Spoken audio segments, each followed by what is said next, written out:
ইয়ার শখ দেখে এই জন্য আমরা পারি না উঠাইতে। তো আমরা এনে 5 জন আছি, তো 5 জনের সামনে আজাদের টাকাটা বোঝানো দিলে এটা একটা সংগঠন, বুঝছেন, সংগঠনের ইয়া তো সবার নিয়া। তো সুলেমান এই ব্যাপারে কিছু বলো। আসসালামু আলাইকুম।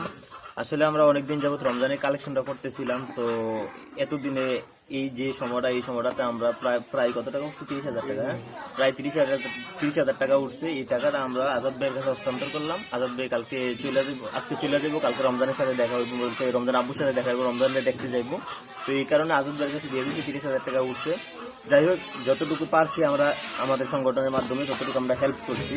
বাস এটা শুধুমাত্র আমরা বন্ধু ভাই ব্রাদার হিসাবে বা সংগঠনের সদস্য হিসাবে আমরা এই এতটুকু হেল্পটা করলাম।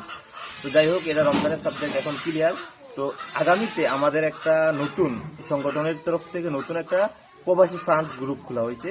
তো ওই গ্রুপে প্রবাসী একটা ফান্ড আমরা মানে কি বানানোর চেষ্টা করতেছি। ফান্ড মাসিক একটা ফান্ড আসবে, মানে প্রবাসীর তরফ থেকে আর কি এই ফান্ডটা করার চেষ্টা করতেছি। তো ওই গ্রুপে যারাই আছেন অযথা মেসেজ করার কোনো প্রয়োজন নাই। মাসে মাসে 500 টাকা থেকে দইরা আপনারা যে যত পারেন এই সংগঠনের জন্য আপনারা ফান্ড করতে থাকেন।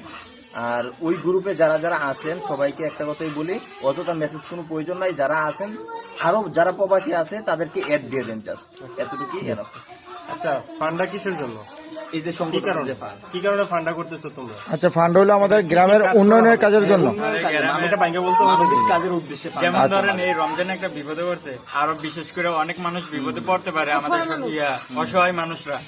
তো আমরা এই মানে মানুষকে না চাই, মানুষের থেকে না চাই সেটা আমাদের ফান্ড থেকে দেওয়ানোর একটা পরিকল্পনা করতেছে আর কি। আগের থেকে ফান্ডারে ভালো একটা মানে আপনার এমন করার জন্য, ভালো এমন হলে যেন। আচ্ছা, আমি আপনাদেরকে বুঝাইতে চাচ্ছি যে সবাই জানেন যে আমাদের সংগঠন মানবিক কাজ করে, সামাজিক কাজ করে। তো এই উদ্দেশ্যে আমাদের সংগঠনের ফান্ড আছে, সবাই জানেন।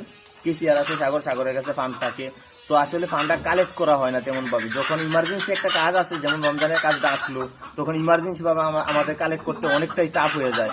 ফান্ডে টাকা নাই টোটালি, তো একটা কাজ করতে পারি না আমরা। দুই কোন একটা ইমার্জেন্সি কাজ আছে, তারপরে এলাকার উন্নয়নমূলক কাজ আছে, তো এগুলোর জন্য আমাদের ফান্ড প্রয়োজন। এইভাবে তো আর কাজ হয় না। তো ওই ফান্ডটা যদি মাসিক সবাই যদি ফান্ডে টাকা দেন, মাসে একটা অ্যামাউন্ট থাকে, প্রত্যেক মাসে মাসে থাকে। প্রবাসী আলহামদুলিল্লাহ অনেক প্রবাসী আছে আমাদের গ্রামে। তো এই কারণে ফান্ডা করা আর কি। তো মানবিক কাজ সবাই জানেন, সংগঠনে মানবিক কাজ করা হয় এই উদ্দেশ্যে আর কি। আচ্ছা, যদিও আমার বয়সটা বড় হয়ে গেছে, সবার বয়সটা বড় হয়ে গেছে, তো আপনারা মনোযোগ দিয়ে শুনবেন। আমাদের মানবিক কাজের জন্য আমাদের গ্রামের, শুধু গ্রামের কাজের জন্য, বুঝছেন। আর কখন কার বিপদ আসে এটা আসলে বলে আসে না। তো আপনার বয়সটা দেখবেন, শুনবেন, বুঝবেন। তারপরে হলো আপনার কারো কিছু উত্তর থাকলে আপনি আমাদের মেসেজে উত্তর দিতে পারবেন।